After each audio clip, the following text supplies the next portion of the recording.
안녕하세요. 행정심판연구소입니다.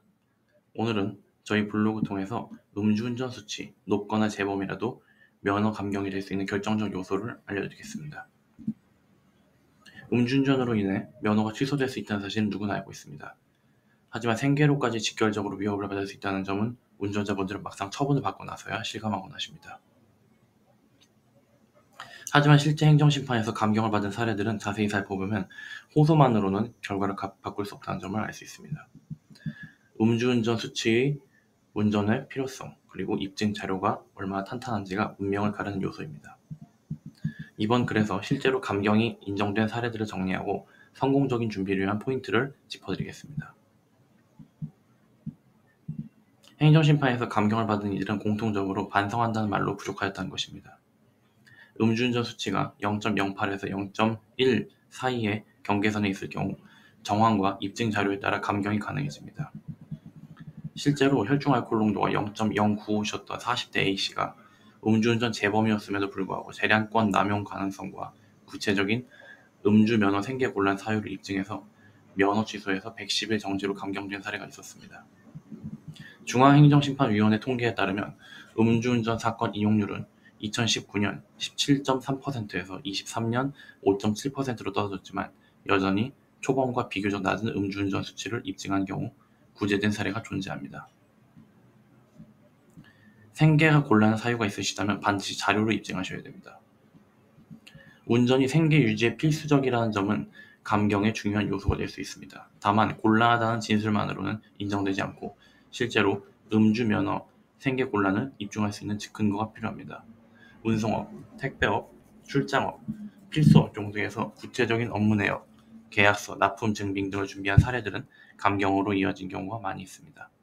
반대로 입증 자료가 부실하거나 단순 주장에 그친 사례들은 대부분 기각되었습니다. 따라서 음주운전 수치가 경계선에 해당하고 생계가 위협받는다면 준비 단계에서부터 자료를 꼼꼼히 수집해야 합니다. 자발적 교수 이수와 반성의 진정성. 감경 사례의 또 다른 공통점은 본인이 책임을 지고 개선하려는 노력을 보여줬다는 점입니다. 교통안전 교육을 자발적으로 이수하거나 사회봉사, 재범방지 프로그램에 참여한 자료를 함께 제출한 경우가 대표적입니다. 형식적인 반성문은 역부족이며 실제로 음주운전 수치를 낮추기 위한 생활습관 개선이나 교육 이수 등이 확인될 때 긍정적으로 작용합니다. 위급 상황으로 인한 운전이 있을 때 인정 사례가 존재합니다. 예외적으로 위급 상황에서의 운전이 입증될 경우 높은 음주운전 수치임에도 불구하고 감경된 사례가 있었습니다.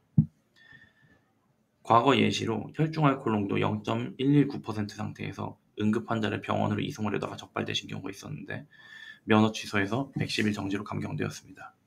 또한 병원 긴급 이송 중에 단속되었을 때 면허 취소 처분에서 정지 처분으로 변경되었습니다. 위 두 개 사례 모두 생계 곤란과는 성격이 다르지만 긴급 상황이라는 점을 병원 기록, 시간대 증빙, 경찰 진술서 등으로 입증했기 때문에 가능했습니다. 감경 사례를 살펴보면 성공 여부를 가르는 기준은 분명하다는 것을 유추할 수 있습니다. 음주운전 수치가 낮을수록 유리하고 초범일수록 가능성이 있으며 생계 곤란 사유를 객관적으로 입증한 자료가 필요합니다.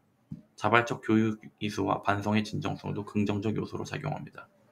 혼자 고민하시다가 기한을 놓치시면 구제 기회가 사라집니다. 의뢰인의 상황을 면밀히 분석하고 필요한 입증 자료 준비를 돕는 행정심판연구소와 함께 하시기 바랍니다. 음주운전 수치와 면허 생계 곤란이라는 두 가지 큰 과제를 전문적으로 검토해드리며 처음 상담부터 끝까지 불안하지 않게 케어해드리겠습니다. 오늘도 함께해 주셔서 감사합니다.